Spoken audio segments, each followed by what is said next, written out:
What's going on, everybody? Richard's back here again with episode 5 for Fitness for Mind podcast. We have a special guest today. It's my brother, Steven. You want to say what's up? How you guys doing? This is my big brother right here, and actually my big blood brother. So, yes, we have a good story to share with you. First off, before we start, I want to give a shout out to our sponsors. First off, Big Ron for Chula Vista Jiu-Jitsu. Thank you again, brother, for the sponsorship. We greatly appreciate it. Rick and Will at TG Wellbeing at TG Chula Vista. Again, you guys, it's awesome to do for the community in the fitness world. Not only people going to work out, getting against muscle, but we also teach about recovery and getting the body the proper aspects and need to recover and heal properly. And lastly, the boys at South Bay Heavy Hitters. Again, you guys is awesome. Your brand has a good concept to it, giving it that ready that feel that strength, that motive to wear that brand. Thank you guys again. I love you guys. You guys are awesome. But yeah, so yeah, just today we're gonna talk about today's subject. Basically, this is a brother talk, brotherly love. You know, that's what it's about. So we're gonna talk about. My brother's gonna give you a little synopsis about himself, about his life like that, regards to what we talk about here. He's going to give you the blunt truth about me, growing up with me, because, again, I've been with him my whole life. So he's experienced everything, the ins and outs, the darks, the bads, the happiness, the goods, everything. So I'm vulnerable. He's going to be honest. And, again, this is what it's about here. And this is what's up. And, again, you guys, thank you for tuning in so much. I love you guys for the followers, the love, the support. It's greatly appreciated. So, yeah. But other than that, Steven, go ahead and take it away for a few minutes. Go ahead. Hey, what's going on, guys? My name's Steven. I'm Richard's older brother. I mean, this conversation that we're about to have, what you guys are about to hear is the raw, honest conversation, because this is not a conversation that we've actually had, to be honest with you. Yeah. So we hope you enjoy. We hope that it helps both of us. I'm sure there's stuff he wants to get off his chest with me. I'm sure there's a little I'll get off my chest with him. And hopefully we're both and better after this conversation. And it just clears some space and for our mentals. But yeah, I appreciate you having me on, man. Yeah, of course, man. I mean, again, you're my big brother, and no, nothing against my other brothers, but you're the brother that I grew up my whole life with. I have my Ricardo, I have Tony, but you have been through thick and thin with me and seen the ugly side of me, the mental side of me. Like, I'm already getting emotional time up because I know what it's about. But one thing I say is you never gave up me as a brother, being honest, blunt, truthful with me. Even at times when I'd be a knucklehead, hard-headed, and didn't want to hear it, and fight and argue. I mean, there's lots of things that go on, but, to this day, you've had my back, gave me the truth, and I learned so much from you, man. I learned so much, and also you and Marissa blessed me with 2 beautiful nieces, and that's the best gift I got so far in this life, so yeah. Yeah. But, well, like you said, I've obviously been there. I've seen your progress. I've seen your downfalls. I've seen your highs. I've seen your lows. And like you said, I'm always going to be one to give it to you straight. Yeah. I feel we all deserve that. We all need that person in our lives. We can't have yes men around us at all times. Yeah. That doesn't accomplish anything in the long run. So, yeah, I'm glad I could be that person for you. And I will continue to be. Yeah, I mean, that's what brothers are for. And I just hope that you can continue going down this right path and continue to grow as a person. And I just feel that everything else in your life will start falling into place. But it starts, right here within yourself. Yeah. And I think you are starting to realize that. And I see it. And then I see, 1 step forward, 2 steps back sometimes. But we're not going to let that stop you or us or our relationship, So, yeah, man, let's we can dig in. And, I mean, you can talk back as far as you want. And Yeah. Let's hear it.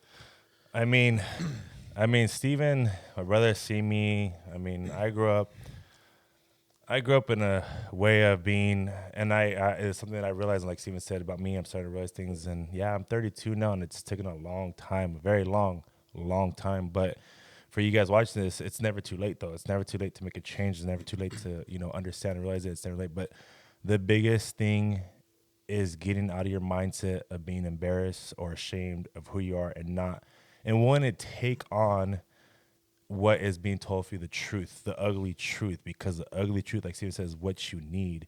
you might have friends in your corner, family members, colleagues, stuff like that. Whatever it is that's saying, yeah, man, yeah, and like they want to tell you good because they want you to be happy. But the thing is, my brother Steven wants me to be happy, but he wants me happy in the right way, in the truthful way, is being honest with me and blunt with me. Like there's some times I asked him for some advice about a certain situation, and I'm thinking, oh man, he's gonna be good. Da, da.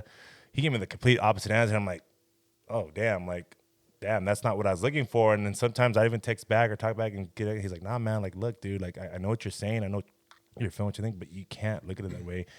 You got to go into a different mindset. You can't just give in. Like I'm telling you because I'm your brother looking out for you, but I'm looking at the honest truth for you, man. It's not because yeah, this might look good at the moment, but you got to look at the long run.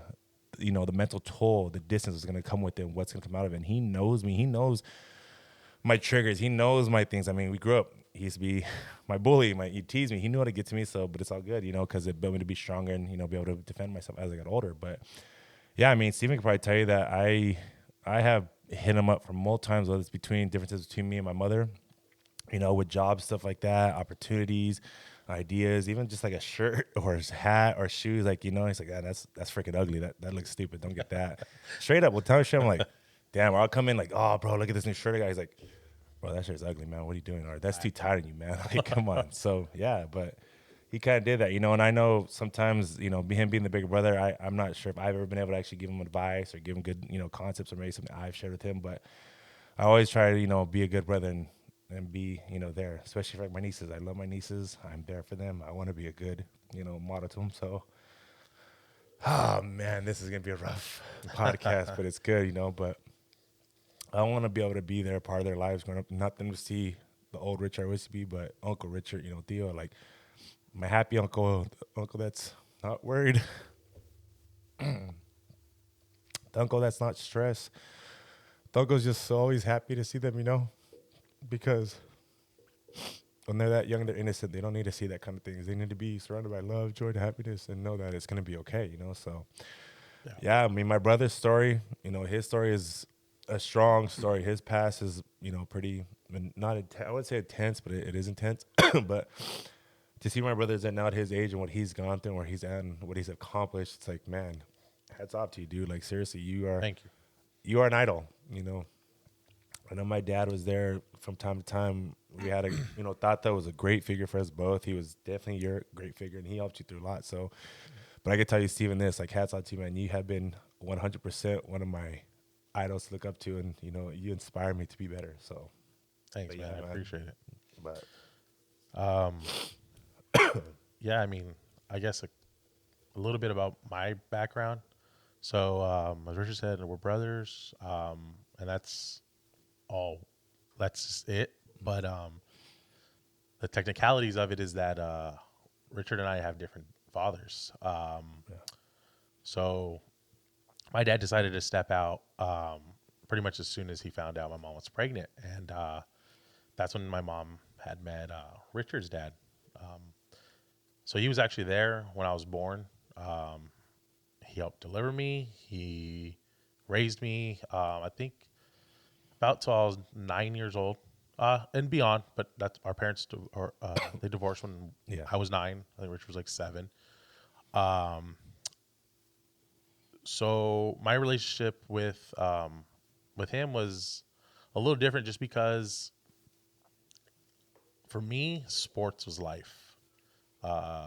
Baseball or t-ball as soon as I could at 4 years old. Flag football as soon as you could at 6 or 7 back then. Yep.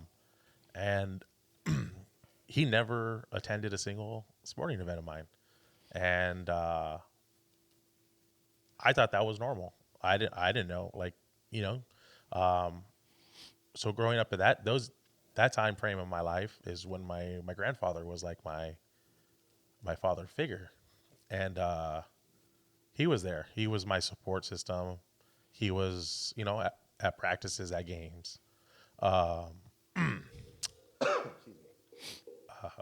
Tata was definitely there for, I mean, not just us, but any family event, any family sport. Tata was there for all of us, and it's, I know what you mean, man. It's, yeah. Take your time. It's okay, man. So fast forward. my mom meets Mark, who's now our stepdad. Yeah. And he's been there since we've been, I don't know, like 10 years old, 9 or 10 years old. Yeah, I think it's in like third grade, I think. Yeah. Yeah. And huge blessing. Yeah. Shout out to Mark. He's been amazing to our mother, to us. And with Mark came our stepbrother, Tony. Honestly, it's been awesome. Like, Tony, we get along great. He's a sports guy. For my end, he's a sports guy, but on Richard's end, they like playing video games together. So it worked out. He was the best of both worlds for both of us. Yeah, when we were younger, we were playing Call of Duty and stuff like that. Yeah. So Mark was a sports guy, so I got that aspect of out of a dad, at a pretty young age, and it definitely was nice. It was just like I don't know, like a breath of fresh air. So then at that point, it was my mom, my grandpa, my stepdad, and then I had my godparents, all supporting me at these sporting events and whatnot. And then we finally got Richard to go out and play some sports and drop a controller. Yeah. Took a little convincing, Yeah. but he picked up a baseball bat and got out on the field, and we were there to support him as well. And that's what our family was based off of. Like the Perez family that we have has just been, we've been blessed to be a part of. We've been if you know us, you've been to a family party, you know what I'm talking about. Everyone's welcome. We try to keep the good vibes. We try to keep the parties going, But yeah, so just tying it back to myself. So basically, I grew up never knowing my dad. He lived in San Diego. He's been here, but couldn't have no part of me. So obviously growing up, in my mind, when I got old enough to really start to process this, there's a lot of what ifs, a lot of oh, what if and one day my senior year, I just kind of I don't know, I guess enough was enough, or maybe I just wanted more answers. I decided to ask my aunts, his sisters, who I do know and I'm in contact with. Super weird story, but they're super awesome, and they told me where he worked. So at 17 years old, I showed up with the invitation to my high school graduation. I knocked on his door of his workplace. He answered. And, the first thing I said was like, "Do you know who I am?" And his answer was yes. So I go in and we have like an hour long, I guess I would call it a heart to heart. Me asking a lot of whys, wanting answers. Yeah. At 17 years old, dude, I was just like, I didn't really have anger. I was just like, I wanted answers. Yeah. And I guess I got some of them. Whether I liked them or not really. Did I feel they were legitimate or they were valid reasons on why you just don't be there for a child? No. So fast forward. No, well, before we move forward, Yeah. and you did that because, when you were in that concept doing that, what did you feel like? What did you feel inside? Like, I know you say you didn't were angry on more questions, but through it all, how did it take a toll on your mental? Did you feel like you weren't wanted? Did you feel alone? Did you feel, because obviously we had a big family, me, I struggled with feeling the loneliness, but how did you feel when, that was all going on? Just throughout growing up, you're talking about? Well, growing up, that more specific so that incident. Maybe that specific incident, because it is a big incident. Yeah. I can honestly say I've never felt not loved. I've never not felt welcomed. Family. Mom, grandpa, Mark, everyone, awesome job. I never felt that part of that. That's good. That's good. That negative part, yeah. But that specific incident, I think that might have been the first time I ever had what you would call quote unquote anxiety.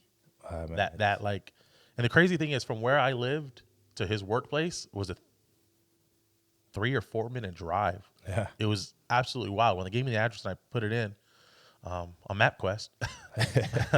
Yeah. I was like, what? Crazy. Yeah, it's just whoa. When you told me, I was like, Oh wow, like he's like right there. Like Yeah, yeah. And yeah, so we have this conversation. It seems like, and at that time, I was willing to, I guess, have him into my life. I'm a 17-year-old boy, and I don't know. I think I was just hopeful. yeah, And he seemed like he wanted to be a part. yeah. Well, fast forward, he never became a part of my life. Unfortunately, yeah, I don't even know if it's unfortunate at this point, honestly. yeah, And that's true. for years and years, it was just more so of the feeling inside of like I said, the what ifs and kind of like how. And then, almost 3 years ago now, when I had my first daughter, and I felt that joy and like that love for your child.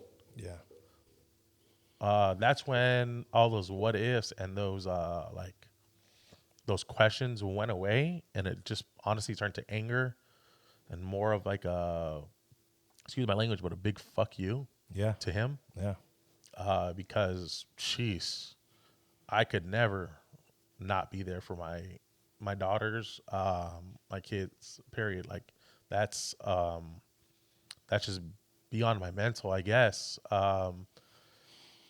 It takes, I guess, I mean, a real man to take care of his responsibilities, and not all men are cut out for it. yeah, And shout out to you guys that do, because I know a couple cousins and really good friends fighting that battle right now, and won that battle already, with custody and all that good stuff. And yep. guys, hang in there, don't give up, man, because it's definitely worth it. And I know you guys know that. But yeah, so that part of that like mental aspect for me, I guess, was just always, like I said, it was always more like the wondering mind. But it's closed for me at this point. And whether it's affected me and my life's decisions and whatnot, I don't know. But I just know it affected me and my decisions as how to be a present father now. Yeah, What I don't want to be, like I still learned from it. yeah, I still grew from it. So yeah, I mean, like it was still a lesson to me, I guess, and still a learning point.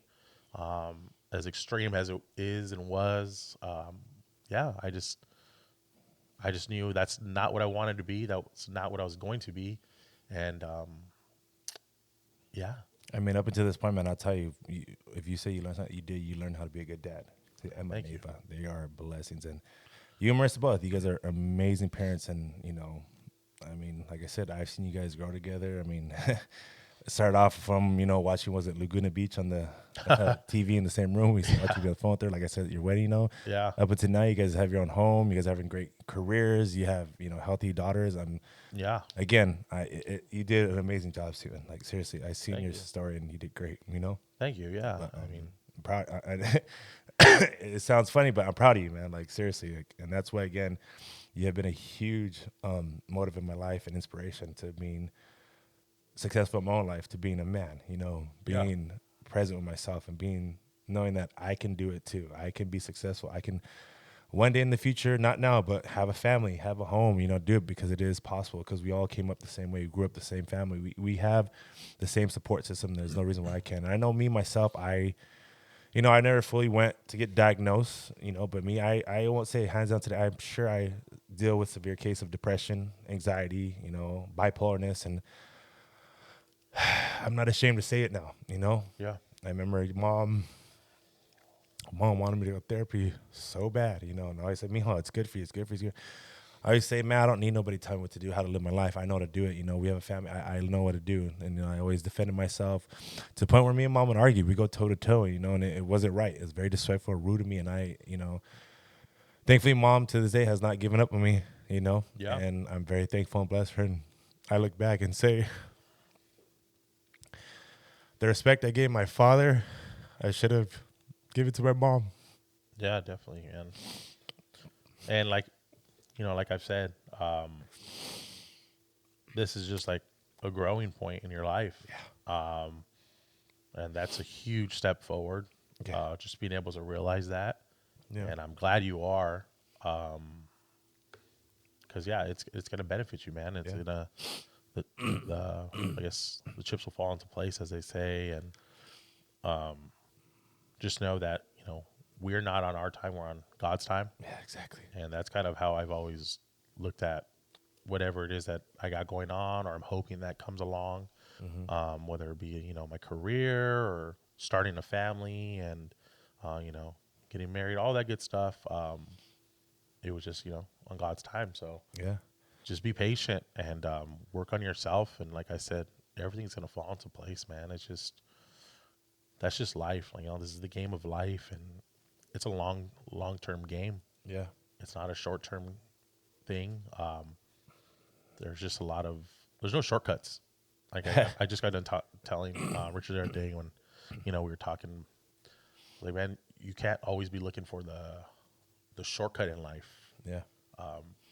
It's funny you actually say that, because last podcast, I'm not sure if you got to see me and AJ, we talked about taking shortcuts, thinking at first it's going to be a great move, it's going to get us there quicker. Yeah. But it ends up becoming where that road we turn off our path and becomes a dark, scary road to where we're lost. And again, we steered away from God. And like you said, I didn't mean to cut you off, but yeah, like that short concept is true. Like taking shortcuts, it seems nice at first, but it comes back to you later on. It's going to hit you at some point, whether it's next week, next month, next year, it's going to hit you. And yeah, man, sorry. I mean, No, you're good. Based on that, because it's crazy that you say that, because we just talked about that last podcast. Yeah. I mean, it's a real thing.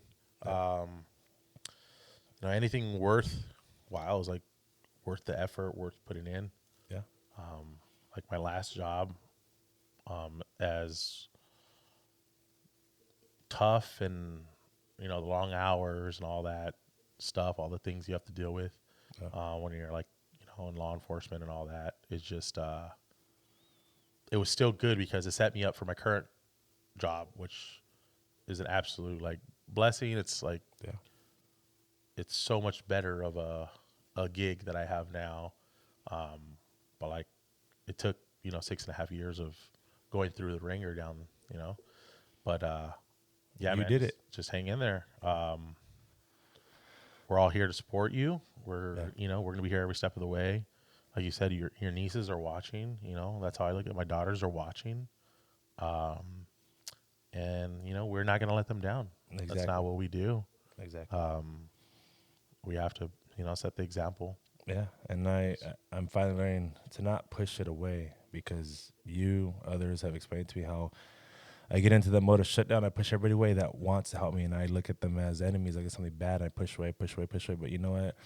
This past 2 weeks that I've had some major things come up, and just, myself, with others, with therapy, with God, I feel like God finally just, I'm not going to say struck that lightning, but just struck that hammer down, and just like a reality, like, boom, Rich, this is where you're at. This is what's going on. If you continue this path, this is what's going to come with. This is the darkness. This is the evil. But the thing is, God knows already what we're going to do. He already has it played out, laid out for us. But with our free will, we have a choice to make those choices, whether to do this, that, whatever it may be. But the thing is, giving yourself love, patience, forgiveness, and understanding what's in front of you, instead of looking ahead, because obviously we all are concerned with what's going to be our future. You can't do it to yourself, because that's when anxiety comes in, weariness comes in. You try to get shortcuts, you try to do better, and then you start to fall apart. Like Steven said, taking the time, putting in the effort, focus, not giving up yourself, and just knowing that whatever's worth it, the benefits, the outcomes, the success it's going to take that time and effort to do it. Like I said, Rome wasn't built in a day, right? And look how massive Rome was, and how huge and how strong of an empire it was. It's true. Cliche that say it is. And I learned that now at this point, I'm trying to be present myself, be at peace. I'm still dealing with a few things here and there, but I'm saying from the day these issues start to now, I progress slowly. May not be where I want to be. I'm still feeling the emotional side. I'm still feeling the stress about it. I'm still feeling the anxiety about it. But you know what? I'm a lot better than I was yesterday and the day before. Yep. So it's getting there. So, again, thank you, Steven, for honestly, being who you are, being that brother, being that stuff, what you got, because without you here, there's probably a few things that I don't, I'm sure with God I've gone through, but you've definitely helped me get through a lot of tough times, man. Tough aspects, tough, incidents that I was scared, sometimes worried, sometimes were just too hard headed. Yep. So yeah, man. But I mean, regards to that, after this, I mean, where you're at now in life, I mean, what's next? Like, what do you plan to do next? What's your next goal? What's your next future? Like, I know you're getting back to the gym now because I know you've been having kind of a hard schedule. Yeah. You're getting back to the gym. I see that, right? Yeah. That's like a big thing part of my life. 'Cause I just felt, obviously for my health, the way I feel, but like my mental, the gym is always like my getaway. It was always like my me time, I guess you would call it. Yeah. Whether I was working out alone or with my buddies, it was still just, I don't know, a de-stressor.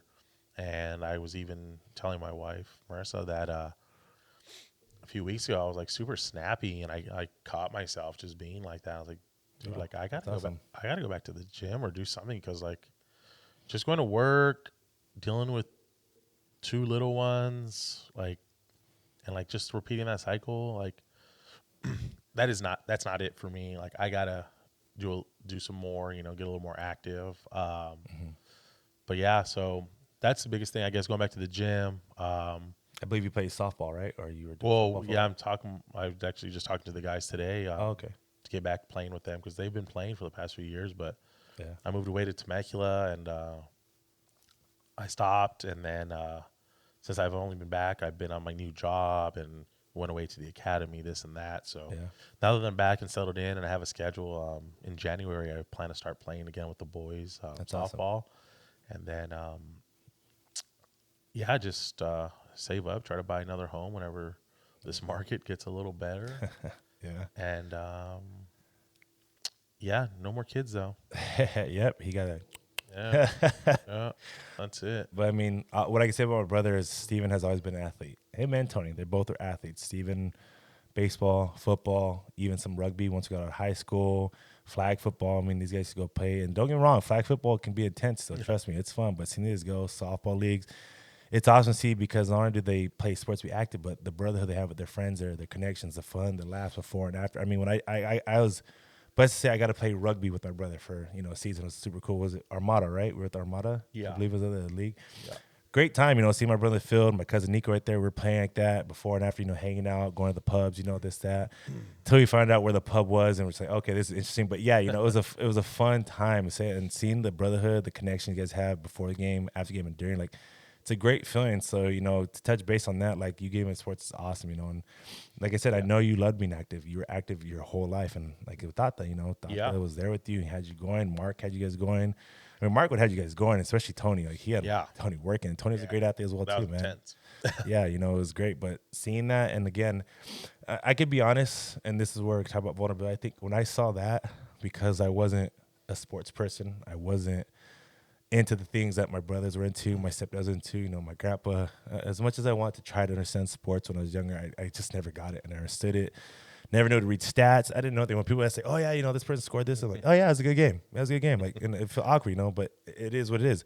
But if somebody talking about video games, "Oh yeah, this, my KD, da da da," and see, like, "What are you guys talking about?" So it's like separate. But being able to go, my brothers, they invited me a few times to games. It was a good time, even though I didn't understand. I knew the basics, but not the stats, But I could still enjoy time. It was a fun time just going with them. But I think growing up, I'll be honest, I think I had a sense of jealousy or feeling left out because, I was in it and Mark was taking you guys to sports. And again, like Steven said, Mark, 100% a blessing to not only my mom, but to us. And I know me and Mark, we had a rough time growing up.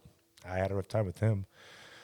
But it has with them, the disrespect to my mom, Mark, loving my mom and, therefore, and my mom in between it, I put them both through a lot. But to say where I'm at now, they're still here and still, supporting me compared to, my father. Like I said, he's not really here, and he lives maybe a block and a half away from me. Yeah. He's there, but not there. He doesn't look for me like that. It is what it is, So it's the truth. That's what it is. My mom, Mark, are there for me, care for me when I was going through my, addictions like that. They approached me and knew I was going to. I came true to them about my sobriety and what I was going through, and they didn't throw me on the streets. They didn't say, "Get the hell out of here. We don't want you," like that. No, they opened their arms up to me, talked to me, and embrace it and say, "Look, man, like what you're doing is wrong, but it's good that you caught yourself. But don't do this. We love you. We're here for you." And my depression, anxiety too. My mom, I mean, she's endured a lot. I mean, I put a lot in her. I'm good. Um, but you know, it's built a bond and understanding for me to see where I'm at. That I got this. I got a support system. I got this guy right here. I got my mom, and like you said, if you know my family, but if you know my mom is a ball of life, energy, as her humor, her happiness, her joy. She is always a good place to be. And Yep. you know, I always butt heads with my mom. We always butt heads. We're similar, so we butt heads. But I'm also getting a lot from my dad, unfortunately. So, but you know what? Good traits as well from them. But yeah, you know, where I'm at now, I'm glad to say I'm on a path of recovery and growth and learning and changing. And I'm just thankful and I am blessed to have these people around me. I'm like, seriously, Steven, thank you. You know, I know I tell you a lot, but Jerry, I appreciate you too for not giving up on me, man. Oh man, never.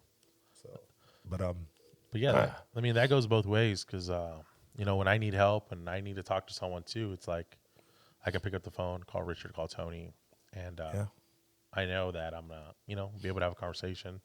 Um, I don't know if they're as blunt as me when it comes to like giving that advice back or yeah, what, but they're still gonna at least listen, and sometimes that's all you need is just someone to listen. yeah, So with that, I think that and Richard was talking about earlier is like for me like having my group of friends, I guess, yeah. has been like I don't know. I think that's always been a super like kind of like my support system too. Because most of my guy friends, I know it's kind of rare, and a lot of people are like, "Oh, I don't talk to anyone from high school," but like That's me.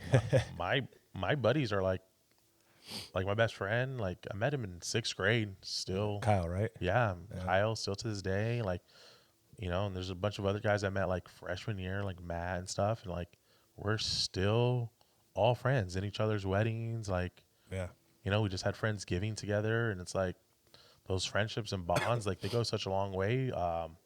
For me, like I said, for like my mental and for just for I don't know, like having a support system, and when you need to step away from like being a husband and dad for a few hours and go have some drinks with your buddies or go play softball, whatever it may be with your buddies, like it's a it's a great refresher. And like yeah, it's like shout out to my boys. Like I appreciate you guys, man. And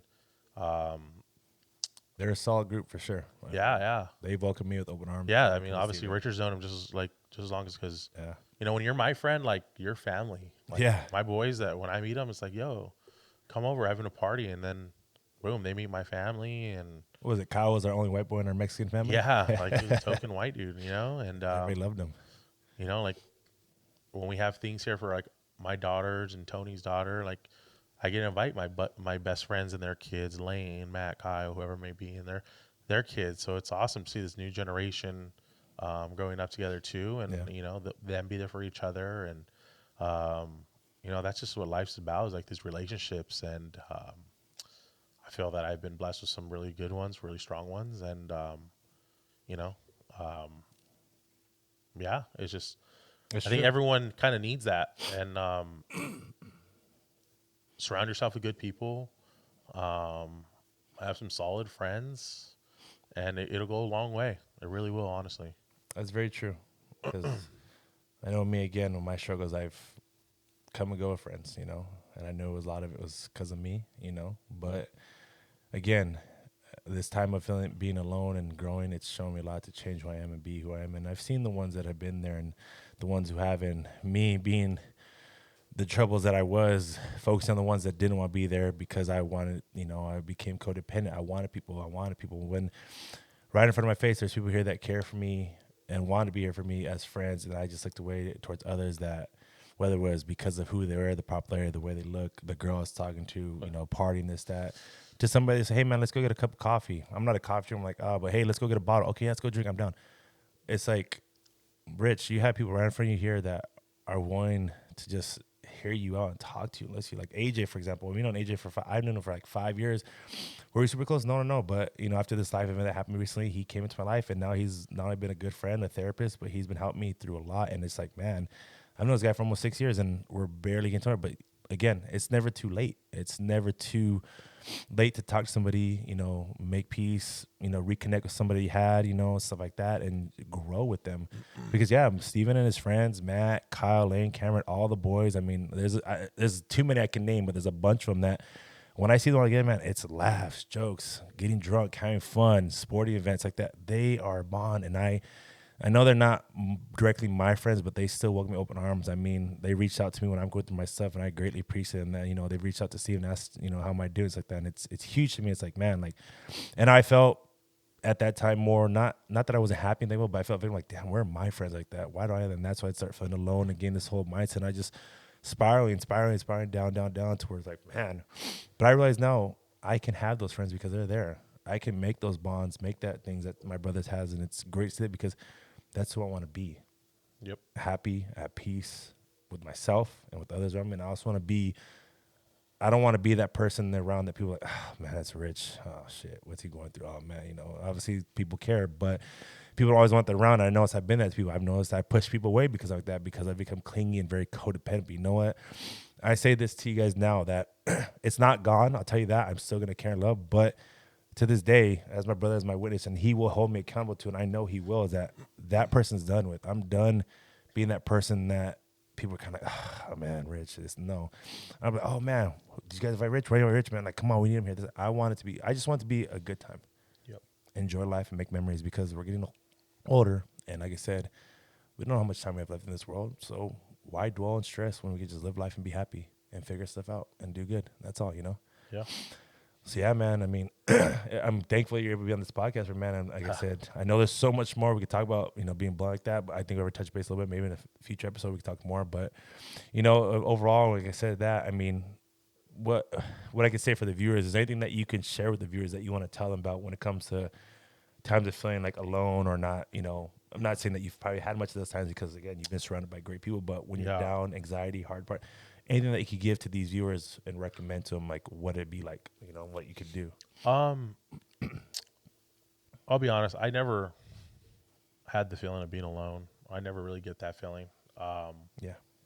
But one thing that I don't know, I feel benefits my mental state and just my overall well-being is like I have a really like I don't care attitude as far as when it comes to negative stuff. Like it's gonna take a lot, and it's gonna take like a very serious like offense to like really bother me. That's true. Yeah. Because I just don't care. And like I tell Richard that all the time. Like, man, who cares? Oh, well, they said this. Who cares? He does. I don't care. Like, like what my wife thinks, I care. What my mom thinks, I care. What my family thinks, I care to an extent even. And it's like, you have to have that short-term memory.